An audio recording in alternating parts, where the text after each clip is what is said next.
Kanye West's relentless antics against his ex have gone beyond drama. He's terrorizing the woman who's raising his children. I'm not gonna stop using my voice. Serial harassing his now ex-wife. But she wasn't the first. Before Julia, before Kim, there was Amber.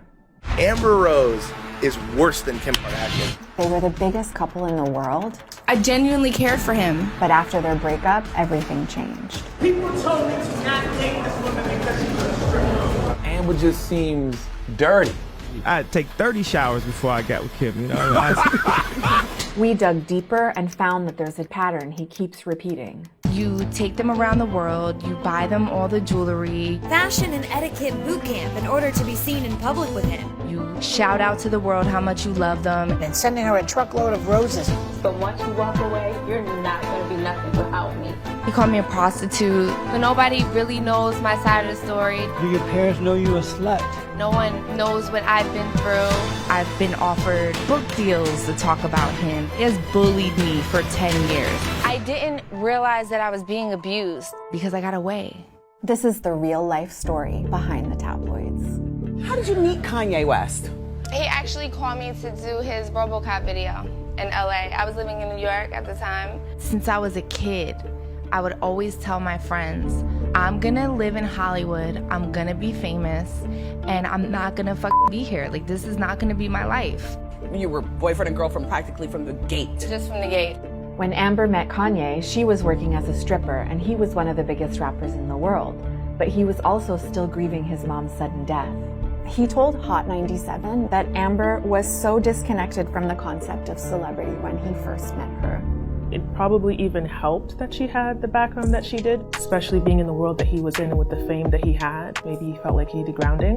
Amber said that when she and Kanye met, he invited her to the Grammys and he actually chose her outfit.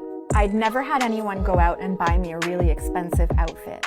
When I told him I was a dancer, he was like, I don't care if you're a prostitute, I just want to be with you. That's what made me love him. I thought, in my mind, I'm like, oh, he's like super generous. But then at the same time, I feel like he's very particular.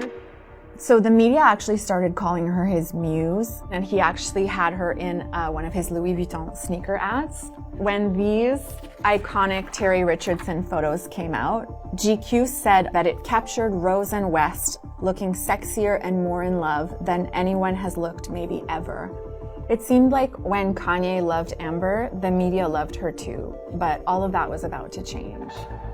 When Amber unexpectedly ended their relationship in 2010, she ended the relationship? Yeah. Okay. So she kept her silence about the breakup, and Kanye went on to record My Beautiful Dark Twisted Fantasy, which was widely interpreted by the media to be about her and their relationship. We had front row seats to his side of the story as he exposed her supposed abandonment and failure as a partner. Amber had tried to break away from her relationship with Kanye, but she was having a spotlight shone directly on it, while My Beautiful Dark Twisted Fantasy was becoming one of the most influential rap albums of all time. And the world was like, bitch, you're only famous because Kanye made you famous. To have that type of a lifestyle with a man and then not have it anymore, but still walk out my house and still have paparazzi outside, but with no money. I heard that like after y'all broke up, you got like $1 million, but you couldn't speak on his name no more. It's alternative facts. It's fake news. It's not real. I've been offered book deals to talk about him, and I don't want money from stuff like that. That's not good. Not all money is good money. I don't live my life like that. That wouldn't make me happy. I respect that, because she could have made some easy money. The fact that Amber chose to walk away with nothing, even though she'd already experienced poverty and homelessness, honestly makes me wonder like how bad it had to be for her to put herself through that again. So why did they actually break up? We don't know for sure, but here's what Amber said about it. When Kanye was in Philly, he said, you know, I used to tell you, you didn't look right in the outfit. Your hair wasn't pretty. When you're with a man that talks to you like that, it does affect your confidence. He may have thought, I made you famous, but once you walk away, you're not going to be nothing without me. Amber told Complex magazine, I don't hate him. I want him to find a girl and for him to treat her better than he treated me. The next girl, she doesn't deserve that. Amber moved on with Wiz Khalifa and they had a baby, and things seemed to quiet down for her until 2012 when Kanye and Kim announced their new relationship. Amber dropped a bomb when she told Star Magazine that Kim was the reason she had broken up with Kanye. Oh. And Kanye and the media both turned on her. If Kim had dated me when I first wanted to be with her, it wouldn't be an Amber Rose. You know what I'm saying? I had to take 30 showers before I got with Kim, you know? That's ridiculous, because did he not say that he would love her if she was a prostitute? But instead of going after Kanye, Amber went after Kim. She retaliated in a tweet saying, "I'll leave that up to the Kardashians to humiliate you when they're done with you." And the backlash spiraled out of control. I'm getting bullied by one of the most famous people in the world. I have people throwing things at me in the street because they're fans of Kanye. Everyone is against me like I did something wrong. Yeah. When I literally just fell in love with a famous guy. I'm just crying because I don't deserve to be bullied like that. It just doesn't make any sense to me when someone genuinely appreciates someone at some point in time and then can turn on them because they're not getting what they want from them anymore. But where is the switch? What happened to you? But there were people close to Amber that could see what she was going through. I don't think the route is to trash someone we know you were in love with. He went from stadium to stadium and he would do a rant about how much he loved Amber. But you are not gonna make us forget that you cried about that girl for a year straight. As Amber got some distance from the relationship, she started to get some perspective on it too. I didn't realize that I was being abused because I always felt like I was a strong woman after talking to the therapist. She told me it's equivalent to constantly getting beat up every day. And I felt like I was getting beat up, but I was embarrassed about it and I didn't know how to talk to anyone. Emotional abuse does not get the same weight that other kinds of abuse does. Humiliation keeps you from speaking on it. You're not gonna control my every move. You're not gonna tell me what I need to wear. You're not gonna tell me where I need to go and who to be friends with. I don't have time for that shit. Kanye and the media were pitting them against each other, but if anyone could see what was coming next for Kim, it might have been Amber. Kanye is coming over today, and he's giving me a full clothing makeover. Wait, you got it ready, clean out everything? Our whole trade-off was that, if I got rid of all my clothes, he would fill up my closet, but I'm freaking out.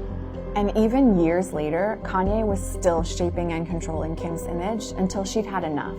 You are my wife, and it affects me when pictures are too sexy. You built me up to be this sexy person and all this stuff. Yeah. And just because you're on a journey and you're on your transformation doesn't mean that I'm in the same spot with you.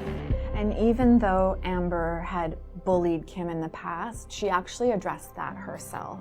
You don't blame the woman when your man does you wrong. I actually feel bad that I called her a homewrecker. I just acted on my emotions when I said it. Everyone in a relationship, especially post a relationship, is emotional and upset. I think it was a really human experience for her to be upset and kind of pointing the blame at someone. They're just having this on a larger scale because everyone is watching. So when Kim faced backlash for posting nude selfies celebrating her body, Amber actually stood up for her. I thought she looked beautiful. I think she's a great mom, and I'm gonna pick up for Kim. People think that me and Kim are arch enemies, and we're not. We literally text each other all the time. We're very positive towards each other. When Kim and Kanye separated, Amber's old Kardashians tweet went viral again, but this time she spoke out against it. Kim nor her sisters deserved that, and it was immature of her to involve the Kardashians in the mess Kanye made. They both have gone through the same experience. So I think that there is a level of empathy that might be there. Amber took what people criticized her for and she turned it into a superpower. She said, "I never got an apology for his 30 showers comment, but I started my slut walk and helped millions of women around the world stand up for themselves. So something amazing came out of it." I decided to have my own slut walk for all equality issues, slut shaming, double standards, sexual assault victims, rape victims. I'm not gonna let those derogatory labels hurt me anymore. I'm just gonna embrace them. I told all the women, I will take all the punches for you guys. When you find yourself in a relationship where someone makes you feel very small, you feel like you'll be nothing without them. It just goes to show that there was always something within her that was special. No matter what circumstances a partner puts you in, you still have power inside of you. You can take back control.